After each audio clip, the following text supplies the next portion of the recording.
Hi friends, it's me വീണ. അപ്പം നമുക്ക് അമ്പലത്തിലേക്ക് പോകുന്നൊരു കുട്ടി വ്ലോഗ് എടുത്താലോ? അപ്പം ഇന്ന് അമ്പലത്തിലേക്ക് ഞാനും എൻ്റെ രണ്ടനിയന്മാരും കുഞ്ഞുമണിയായിട്ടാട്ടോ പോന്നേ. അങ്ങനെ ഞങ്ങളതേ അമ്പലത്തിലേക്ക് പോവാണ്.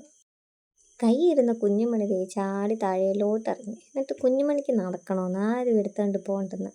അങ്ങനെ ദേ ഷോയൊക്കെ കാണിച്ച് കുഞ്ഞുമണി ദേ ഓട്ടവും ചാട്ടവും ഒക്കെ ആയിട്ട് ഇങ്ങനെ വരിക.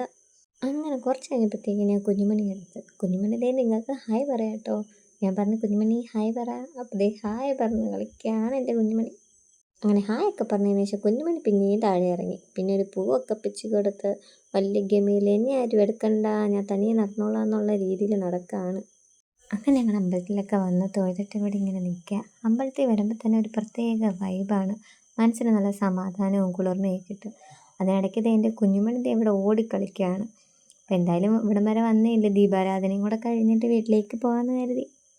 അങ്ങനെ ഞങ്ങൾ ദീപാരാധനയൊക്കെ തൊഴുത് പായസമൊക്കെ വാങ്ങി ഞങ്ങൾ അമ്പലത്തിൽ നിന്ന് ഇറങ്ങി. എൻ്റെ കുഞ്ഞുമണി ഉറക്കം തൂങ്ങിയിരിക്കുന്ന ഇരിപ്പാണ്. ഞങ്ങളത് അമ്പലത്തിൽ നിന്ന് വീട്ടിലേക്ക് പോകുന്ന വഴിയെ അമ്പലത്തിൽ നിന്ന് ഇറങ്ങി. പിന്നെ ഞാൻ കുഞ്ഞുമണിയുടെ അടുത്ത് കുഞ്ഞുമണി എല്ലാവർക്കും ഒരു ഹായ് പറ. അപ്പോൾ കുഞ്ഞുമണിക്ക് ഇച്ചിരി ഷോയാണ്. പിന്നെ അനിയനൊരു ഹായ് പറഞ്ഞ് അഡ്ജസ്റ്റ് ചെയ്ത്. രോഹിത്താണ് കേട്ടോ വീഡിയോ എടുക്കുന്ന മൂത്ത്. അപ്പം ഞാൻ പറഞ്ഞടാ കുറച്ച് വീഡിയോ എടുത്താൽ ഞാൻ കുറച്ച് പട്ടി ഷോ കാണിക്കട്ടെ. അങ്ങനെ എടുത്ത വീഡിയോ ആണിത്. പിന്നെ കുഞ്ഞുമണി എൻ്റെ കയ്യിൽ നിന്ന് ഇറങ്ങി മാമൻ്റെ തോളിലോട്ടായി. മാമന്മാരുള്ളത് കൊണ്ട് പിന്നെ കുഞ്ഞുമണിക്ക് എന്തോ വേണം, കൈമാറി എടുക്കാൻ ആളുണ്ടല്ലോ. അവൾക്ക് നല്ല ഇഷ്ടമാണ് തോളിലിരിക്കുന്നത്. അങ്ങനെ മാമനും എടുത്ത് ഞങ്ങൾ വീട്ടിൽ എത്താറായി. അങ്ങനെ ഞങ്ങൾ വീട്ടിലെത്തി. വീട്ടിൽ വന്ന പാടെ പായസവും എടുത്ത് പായസവും കഴിച്ചു. അപ്പോൾ ഇന്നത്തെ വ്ലോഗ് ഇത്രയേ ഉള്ളൂ.